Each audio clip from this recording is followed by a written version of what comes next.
Bismillahirrahmanirrahim. Assalamualaikum warahmatullahi wabarakatuh. Eh, Teman-teman, pendidikan Pancasila, kita memasuki sebelumnya saya ucapkan selamat telah melampaui setengah semester. Kita sudah tidak terasa sudah setengah semester, sudah 3 bulan. Tinggal teman-teman menyelesaikan 3 bulan yang akan dijalani ke depan. Teman-teman, kita akan memulai perkuliahan pada siang kali ini dengan judul Pancasila sebagai Paradigma Pembangunan. Nah, tema ini adalah sebuah tema besar yang nanti akan berkaitan sampai materi pertemuan 3 pertemuan ke depan. Karena paradigma pembangunan ini bisa pembangunan iptek, pembangunan imtak dan seterusnya. Baik teman-teman, semoga teman-teman nanti bisa mengikutinya dengan baik. Kita akan mulai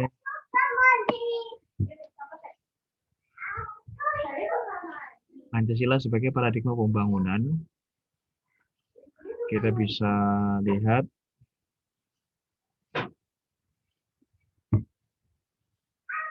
pengertian paradigma. Paradigma ini adalah menurut Thomas Kuhn ini adalah orang pertama yang mencetuskan tentang sebuah teori paradigma, tentang bagaimana tentang suatu paradigma itu. Thomas Kuhn ini mengatakan paradigma adalah suatu asumsi-asumsi dasar dan teori teoritis yang umum merupakan suatu sumber nilai sehingga merupakan suatu sumber hukum, metode, serta penerapan dalam ilmu pengetahuan, sehingga sangat menentukan sifat, ciri, serta karakter ilmu pengetahuan itu sendiri. Kalau saya memberikan sebuah pengertian singkat dari pengertian ini adalah paradigma itu adalah mirip dengan cara pandang atau pola berpikir dan sejenisnya. Jadi paradigma itu pola pikir, cara pandang.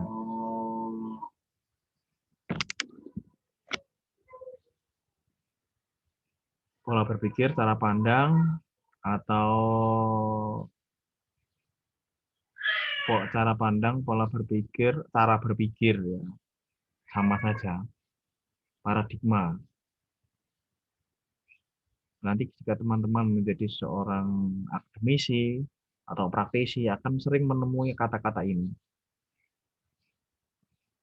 Tentu teman-teman sudah sedikit banyak tahu ya tentang paradigma karena kalau biasanya dulu ada ILC, ya nonton ILC itu kan sering banyak para ahli yang membahas tentang kata-kata paradigma, ada yang mengatakan dengan bahasa-bahasa yang keilmuan yang tinggi, ya itu memang ya begitu adanya. Paradigma itu semacam, kalau saya pribadi, dengan singkat mengerti adalah cara pandang, pola berpikir, dan seterusnya. Kemudian tujuan negara dalam UUD 45 itu adalah ada 3 tujuan negara yang paling utama. Yang pertama adalah melindungi segenap bangsa dan seluruh tumpah darah Indonesia. Itu formilnya. Tujuan formil negara dalam UUD 45 adalah melindungi segenap bangsa dan seluruh tumpah darah Indonesia. Maka dari sini tidak boleh pemerintah itu berlaku sewenang-wenang terhadap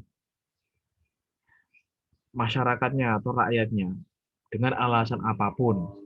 Ya, walaupun mungkin itu dituduh terorisme, dituduh orang yang melanggar hukum, dia harus diperlakukan secara manusiawi sesuai hak asasi manusia.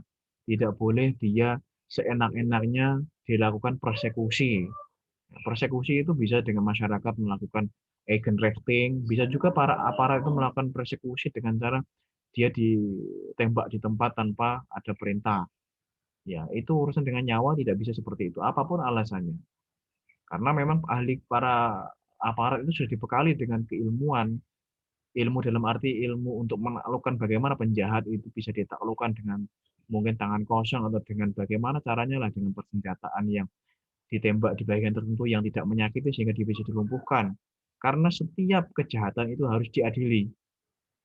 Kita bukan bangsa barbar yang bisa seenak-enaknya menembak-nembak orang, ya walaupun itu adalah tertuduh seorang bandar narkoba ataupun dia seorang yang mungkin mempunyai kejahatan yang besar, dia tetap harus diadili karena kita adalah bangsa yang beradab, kita dihadapkan pada hukum internasional dan kita dihadapkan pada negara demokrasi dan sekaligus sebagai negara yang menjunjung tinggi rule of law, ya, di mana negara harus diatur dengan hukum, tidak bisa diatur dengan kekuasaan semata. Era-eranya negara kekuasaan atau maksat itu sudah berakhir. Walaupun sekarang ada banyak, masih ada beberapa kerajaan yang bertahan, tapi kerajaan-kerajaan yang bertahan itu pun adalah kerajaan yang berdasarkan kepada demokrasi. Kita tahu Inggris, walaupun Inggris itu sebuah kerajaan, tapi raja atau ratu Inggris itu taat kepada peraturan yang telah ada. Ya, jadi peraturan itu kan mengikat parlemen, mengikat majelis rendah, juga mengikat majelis tinggi. Ada peraturan yang mengikat majelis tinggi, yaitu yang berisi para bangsawan. Jadi tidak ada monarki yang mutlak sekarang ini. Walaupun bahkan Brunei Darussalam sekalipun ya, itu pun juga diatur melalui sebuah parlemen. Ada parlemen di Brunei sekarang. Tidak seperti dulu di mana raja mutlak. Sekarang Brunei ada parlemen. Mungkin yang masih mutlak adalah kerajaan Arab Saudi, itu masih mutlak. Walaupun begitu ada namanya Dewan Kerajaan atau Dewan Negara yang di situ memberikan ya, teguran kepada raja apabila memang raja melakukan sebuah tindakan yang salah. Mungkin yang monarki mutlak sepenuhnya itu bukan monarki, tetapi negara yang komunis seperti Korea Utara. Itu bukan monarki, tetapi dia berlagak monarki. Dia mengatasnamakan rakyat, padahal dia adalah sebuah kerajaan absolut yang zalim, kan begitu. Bisa dilihat Korea Utara itu kan presidennya itu tidak ada yang bisa menegur. Menegur presiden artinya mati kan. Teman-teman bisa lihat sendiri. Fakta di berita-berita yang teman-teman bisa ikuti. Kemudian mengajukan kesejahteraan umum, mencerdaskan kehidupan bangsa. Itu adalah tujuan material dari tujuan negara. Ya, mengajukan kesejahteraan umum, mencerdaskan kehidupan bangsa. Jadi yang utama, tujuan utama dari negara ini selain dari melindungi adalah memajukan kesejahteraan umum. Jadi masyarakat itu harus sejahtera. Sejahteranya bukan hanya elit-elit tertentu, elit-elit politik atau elit-elit pejabat tertentu, tetapi kesejahteraan umum, kesejahteraan secara menyeluruh. Yang kedua adalah mencerdaskan kehidupan bangsa. Tujuan utama yang kedua setelah mereka sejahtera adalah mereka cerdas. Mereka mau berpikir dengan baik, mereka mampu berpikir secara logika keilmuan yang benar. Bukan malah mereka ditakut-takuti dengan mitos-mitos yang tidak jelas. Misalnya kita sering kali mendengar, sering kali melihat media itu begitu gencar ya, menyerang orang-orang yang berbeda pendapat dengan pemerintah. Itu adalah sesuatu yang salah. Karena seharusnya berbeda pendapat itu adalah suatu keniscayaan di sebuah negara demokrasi. Di sebuah negara yang menjunjung rule of law atau menjunjung tinggi hukum. Kita bukan suatu kerajaan yang harus semuanya adalah sabda raja. Rakyat boleh berbeda pendapat karena itu adalah sebuah bagian dari sebuah demokrasi dan kesehatan sebuah negara, kesehatan demokrasi sebuah negara. Jika semua bermuara pada satu pendapat yang sama saja, ya harus mematuhi satu pendapat saja, pemerintah tidak ada yang memberikan teguran, maka yang terjadi adalah kita akan kembali ke era kerajaan yang mengikat, ya. Kita membenci Soeharto karena dianggap sebagai rezim. Tetapi kita pun secara tidak sadar, jika kita hanya diam saja kepada kesalahan pemerintah, kita sama saja dengan membentuk rezim baru yang mungkin lebih lebih lebih jelek daripada rezim Soeharto ataupun Soekarno. Maka kita harus sebagai kaum terpelajar kita harus berani untuk tetap memberikan kritik dan saran. Itu adalah hal yang penting. Walaupun kita mungkin akan dihabisi media. Karena media memang mereka hanya berpikir bagaimana keuntungan yang akan mereka dapat. Karena mereka adalah bisnis. Jadi masyarakat itu tidak boleh dibodohkan dengan isu-isu, misalnya sekarang ada isu babi ngepet dan seterusnya. Itu adalah isu murahan yang hanya untuk menutupi mungkin borok-borok elit-elit tertentu yang melakukan korupsi. Kita harus hati-hati. Kita tidak boleh percaya hal semacam itu. Kita adalah kaum ilmuwan, kita adalah kaum akademik yang mendasarkan semuanya pada teori, pada logika, dan pada keilmuan. Ya, tidak ada sama sekali dasar hukumnya yang namanya babi ngepet, yang namanya pesugihan. atau itu hanya omong kosong saja untuk menutupi sesuatu lah ya. Selalu ada seperti itu. Kalau ada kasus-kasus nasional pasti akan ada sesuatu yang aneh-aneh, mitos-mitos yang akan diungkap-ungkapkan ke publik atau kasus-kasus selebriti misalnya ya. Itu pasti seperti itu. Maka teman-teman harus cerdas menyikapi semua yang diberitakan media. Monggo lah ya, orang-orang bodoh itu mau berkomentar seperti apa, mau membahas-bahas tentang hal-hal mitos. Kita tidak boleh percaya hal yang berbau mitos seperti itu. Kita harus percaya hanya kepada asas keilmuan, ya, moral, dan juga logika keilmuan yang benar. Kita diberi akal oleh Tuhan tidak semata-mata hanya untuk menjadi orang bodoh yang hanya percaya kepada mitos dan hanya percaya kepada omongan-omongan orang. Kita harus mau meneliti, kita harus mampu meneliti juga. Dan dengan meneliti kita menemukan kesimpulan yang logis. Kemudian ikut melaksanakan ketertiban dunia yang berdasarkan kemerdekaan, perdamaian abadi, dan keadilan sosial. Itu adalah tujuan internasional kita sebagai negara, yaitu ikut melaksanakan ketertiban dunia yang berdasarkan kemerdekaan, perdamaian abadi, dan keadilan sosial. Kemudian filosofis Pancasila sebagai paradigma pembangunan ini adalah bahwa dalam segala aspek pembangunan nasional kita harus berdasarkan pada hakikat nilai-nilai Pancasila. Karena nilai Pancasila mendasarkan diri pada dasar manusia sebagai subjek pendukung Pancasila sekaligus sebagai subjek pendukung negara. Sebenarnya teman-teman, secara filosofis kita itu ya, walaupun sejelek apapun negara kita akan tetap mencintai negara kita sebenarnya. Cuman ya karena kejelekan-kejelekan itu kok terus dipertontonkan sehingga sedikit demi sedikit nasionalisme masyarakat itu luntur ketika korupsi dipertontonkan sedemikian rupa, ketika ketidakadilan hukum dipertontonkan sedemikian rupa oleh oknum-oknum.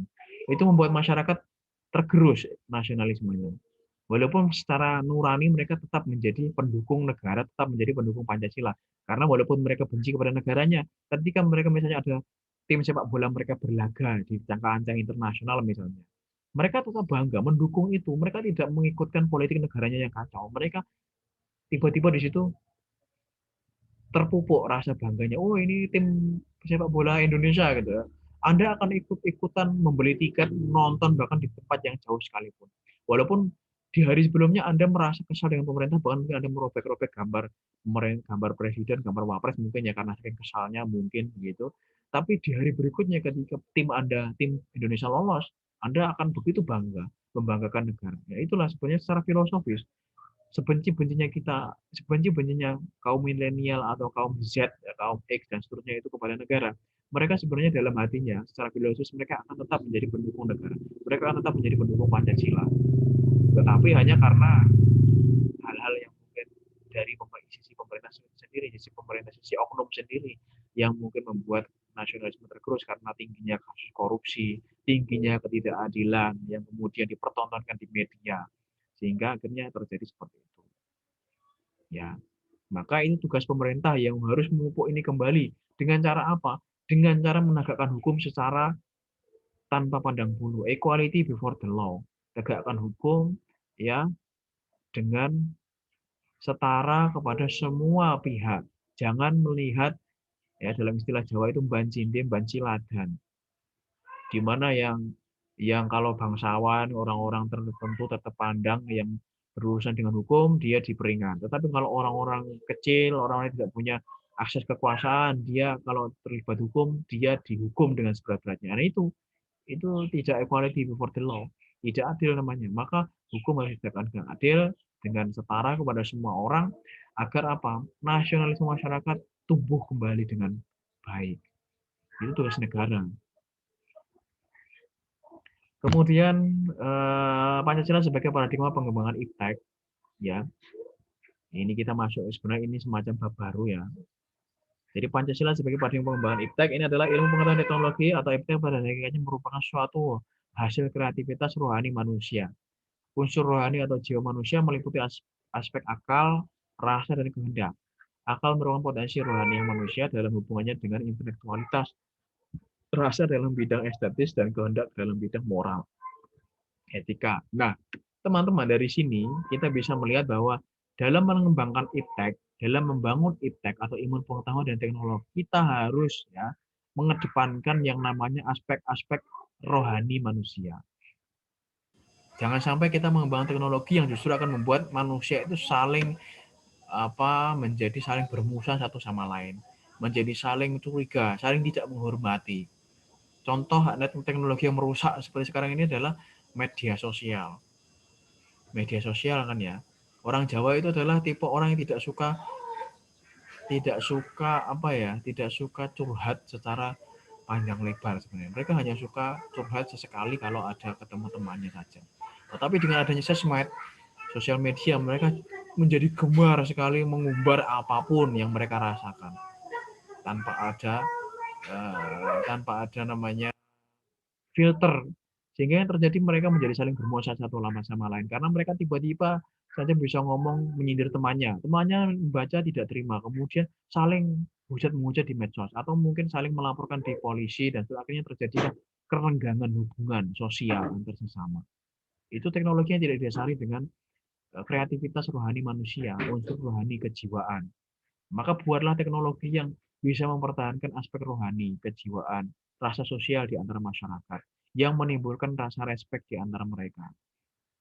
Ya, mungkin teknologi misalnya eh, sedekah online atau zakat online itu malah lebih bermanfaat, sehingga kita bisa saling berinteraksi secara online, bisa bersedekah tanpa harus datang ke yayasan tertentu, tapi kita cukup itu teknologi yang mungkin bermanfaat. Jadi sekaligus orang yang ber, bersedekah itu kan walaupun secara online itu kan dia ada perasaan puas juga karena dia memberikan bantuan kepada orang lain. Ya itu teknologi-teknologi semacam itu yang perlu digalakkan. Atau teknologi misalnya yang bisa menumbuhkan rasa sosial, akal, rasa, kehendak yang bisa menimbulkan kemajuan dalam proses berpikir gitu loh. Karena medsos itu sebenarnya hanya membuat masyarakat menjadi lebih bodoh. Karena masyarakat itu hanya sekarang menjadi orang yang suka menggunjing satu sama lain, orang yang suka mengumpat. Coba teman-teman lihat, yang generasi-generasi muda, yang generasi Z misalnya, generasi-generasi kelahiran tahun 90 atau tahun 2000-an ke sini, itu kan begitu gampang mencaci maki, mengumpat, ya, misu-misu di media, ya itu karena itu. Termasuk juga generasi saya, generasi orang tua-tua seperti saya itu kan juga sama. Yang lebih tua dari saya pun juga lebih parah lagi ketika mereka bersinggungan dengan media sosial, mereka tidak tahu filternya, mereka juga gampang misu-misu di media. Itu padahal itu menurunkan derajat manusia, derajat olah rasa. Mereka menjadi bodoh secara tidak sadar sebenarnya. Karena ciri-ciri manusia yang pintar itu adalah mereka yang bisa menahan emosi, menahan perasaan ingin bicara pada waktu-waktu yang tidak tepat. Jika mereka bisa menahan itu, maka itu mereka orang pintar. Nah, sekarang hal semacam itu tidak bisa lagi. Ketika ada medsos, mereka ketika menghadapi suatu hal yang harus, mereka langsung curhat. Bahkan Tuhan pun mereka curhatnya di medsos. Jadi mereka seolah sudah menjadi berhala baru. Medsos itu sudah menjadi berhala baru bagi beberapa orang. Mereka curhatnya pada Tuhan yang jelas lewat doa-doa di dalam sholat atau di dalam gereja, mereka curhatkan di dalam status medsos. Itu ya, maka itu menimbulkan ketidakdewasaan. Masyarakat itu menjadi dewasa umurnya tapi tidak dewasa dalam hal berpikir, sehingga banyak kasus-kasus terjadi di tengah masyarakat. Kemudian tujuan iptek adalah tujuan esensial dari iptek adalah demi kesejahteraan umat manusia, sehingga iptek pada hakikatnya tidak bebas nilai, namun terikat pada nilai. Pengembangan iptek sebagai hasil budaya manusia harus didasarkan pada moral ketuhanan dan kemanusiaan dan beradab. Nah ini ya jelas ya di sini bahwa kemajuan iptek tujuannya adalah demi ya kebudayaan manusia yang didasarkan pada moral ketuhanan dan kemanusiaan yang ada dalam beradab. Jadi harus didasarkan pada aspek ketuhanan. Maka sebuah ilmu pengetahuan teknologi yang maju itu harus didasarkan pada moral ketuhanan dan apakah itu bisa menciptakan sebuah keadilan bagi masyarakat. Contoh misalnya ada teknologi inseminasi buatan. Jadi orang tidak perlu kawin tapi nanti bisa tidak perlu ada perkawinan tapi orang-orang bisa hamil misalnya begitu ya. Dilihat dulu secara agama apakah itu bisa benar. Nanti bisa disalahgunakan ya. Seperti Michael Jackson itu kan Dia tidak mengawini istrinya secara biologis. Istrinya hanya ditanamkan sperma dari orang-orang yang memiliki kemampuan tertentu gitu ya, orang-orang cerdas ya, kemudian dicampurkan dengan gennya dari Michael Jackson, kemudian ditanamkan di rahimnya istrinya. Kemudian jadilah anak-anak yang diinginkan oleh Michael Jackson sebagai anak-anak yang nanti unggul, cerdas, yang punya imunitas yang kuat kan begitu. Tapi kenyataannya anak-anak Michael Jackson juga tidak begitu-begitu amat. Ya, Paris Jackson itu juga, Anda bisa lihat Paris Jackson ya. Paris Jackson itu malah orangnya semacam sekarang tidak terarah, badannya penuh tato, ditindik dan seterusnya. Ya secara karir juga tidak maju, dia juga termasuk artis yang tidak terkenal, walaupun mungkin followernya juga termasuk jutaan, tetapi dia ya mirip-mirip dengan si Lindsay Lohan yang tidak terlalu terkenal karena sering bikin apa ya kontroversi sehingga dia malah ditinggalkan oleh fans kan begitu, tidak dapat job dan seterusnya. Jadi tidak selalu hal itu harus teknologi itu harus selalu diterapkan di Indonesia karena Indonesia itu adalah berpedoman pada ketuhanan, moral ketuhanan. Apakah suatu teknologi itu diukur dengan sebuah moral ketuhanan itu baik? Kalau tidak baik ya tidak bisa diterapkan. Karena itu nanti implikasinya kepada banyak aspek. Kemudian kemanusiaan dan beradab. Semua teknologi juga harus beradab. Misalnya teknologi perang yang mungkin nuklir ya. Nuklir itu kan tidak adil dan tidak beradab. Karena apa? Ketika suatu negara punya nuklir, ya dia bisa sewenang-wenang pada negara lain. Maka dibatasi. Sebenarnya nuklir yang dimiliki oleh hanya beberapa negara PBB itu ya tidak adil. Maka harusnya semua kalau memang nuklir tidak diperbolehkan, maka semua negara harus tidak punya nuklir. Karena nuklir itu efeknya berat. Ketika perang nuklir antara Jepang dengan eh, Jepang dengan Amerika Serikat dulu ya, bukan perang nuklir, tapi Amerika Serikat menyerang dengan bom nuklir kota Hiroshima dan Nagasaki. Kota itu luluh lantah, hancur lebur. Bahkan orang-orang di sana itu ribuan, bahkan mungkin bisa dikatakan mungkin jutaan kalau ditotal dari semua yang, karena mayatnya itu orang yang selamat itu pun beberapa hari kemudian akan mati dengan efek yang luar biasa, mengerikan. Ya tubuhnya copot sendiri-sendiri begitu ya, karena efek radiasi yang luar biasa. Kalaupun dia selamat bisa hidup, dia akan menurunkan gen rusak itu kepada anaknya. Jadi gen nuklir itu meresap ke sampai sel telur atau sel sperma itu kemudian diturunkan kepada anak, anak akan lahir dengan cacat. Kalaupun dia lahir bisa jasmaninya sehat, tetapi otaknya rusak. Itulah kengerian sebuah teknologi nuklir. Maka banyak termasuk Greenpeace itu menolak nuklir karena nuklir itu implikasinya memang luar biasa. Memang itu bisa membuat efisiensi yang luar biasa kepada penghematan teknologi atau penghematan energi. Tetapi dari hal aspek yang lain itu betul-betul menimbulkan suatu hal yang tidak beradab nantinya jika diterapkan. Apabila terjadi kebocoran nuklir katakanlah, itu bisa sampai 10 tahun sampai 20 tahun baru bisa ditempati tempat tersebut. Ya, misalnya suatu tempat terkontaminasi nuklir itu bisa sampai 20 tahun atau 10 tahun baru bisa dibersihkan limbah nuklir itu. Karena nuklir itu meresap. Jadi Anda mungkin tidak bisa melihat bentuk bentuk limbahnya, tetapi ada radiasi di situ. Yang ketika Anda masuk akan mempengaruhi dan meresap pada tubuh Anda. Dan itu akan mempengaruhi seluruh aspek pada tubuh Anda. Anda tiba-tiba bisa akan sakit dan mungkin tiba-tiba akan mati jika terserap radiasi nuklir yang cukup banyak. Walaupun itu tidak ada terlihat kasat mata. Itu ya. Kemudian aspek sila pertama bagi iptek. Iptek itu harus memenuhi sila-sila pertama, yaitu ketuhanan tadi yang kita bahas ya. Akibatnya apakah bisa merugikan secara ketuhanan ya. Kemudian yang kedua adalah aspek sila kedua bagi iptek yaitu kemanusiaan. Seperti nuklir tadi juga sama ya. Bagaimana apakah bisa menimbulkan suatu hasil budaya yang beradab dan bermoral. Jika tidak bisa menimbulkan hasil yang beradab dan bermoral, maka ya ditinggalkan saja. Teknologi apapun itu. Kemudian aspek sila ketiga bagi iptek. Sila Persatuan Indonesia. Jadi sebuah iptek itu harus bisa menimbulkan persatuan, meningkatkan nasionalisme, termasuk juga internasionalisme atau kemanusiaan. Jadi jangan hanya kita menimbulkan suatu kerusuhan atau pertentangan dan peperangan.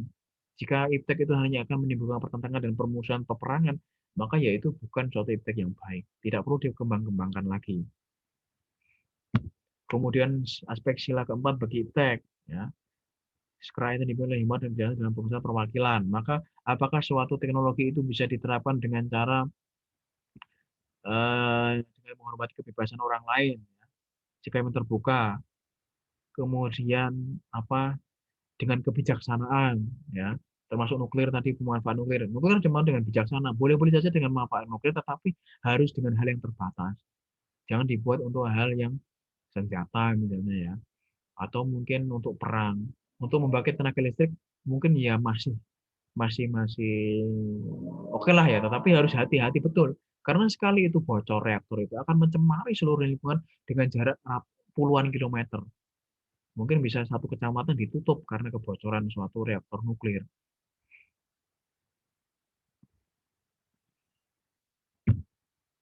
Aspek sila kelima bagi iptek. Ya. Aspek sila kelima ini keadilan sosial. Iptek itu harus adil, bisa membuatkan keadilan bagi seluruh rakyat. Jika tidak bisa menemukan keadilan, maka ya tidak perlu dikembang-kembangkan. Ya, mungkin cukup begitu teman-teman. Kalau ada pertanyaan silakan ditanyakan lewat WhatsApp atau lewat apa media yang lainnya silahkan. Ini nanti saya share di YouTube, silakan diikuti. Jika memang kolom komentarnya memang bisa terbuka, silakan komen di situ atau komen untuk bertanya atau komen untuk apresiasi. Tapi jika memang oleh YouTube memang biasanya tertutup ya, ditutup. Saya nggak tahu ya kenapa itu. Kadang ditutup oleh YouTube. Itu ya nanti presensinya lewat Elma saja. Demikian teman-teman, terima kasih. Sampai bertemu kembali pada pertemuan selanjutnya, yaitu Pancasila sebagai paradigma Polek Sosbud Hankam. Saya ucapkan terima kasih, saya doakan teman-teman tetap sehat dan nanti bisa menyelesaikan ibadah puasanya dengan baik, tetap sehat, tetap semangat, dan bisa lulus dengan predikat yang baik, syukur-syukur bisa kumlot. Terima kasih, saya akhiri. Assalamualaikum warahmatullahi wabarakatuh, selamat siang.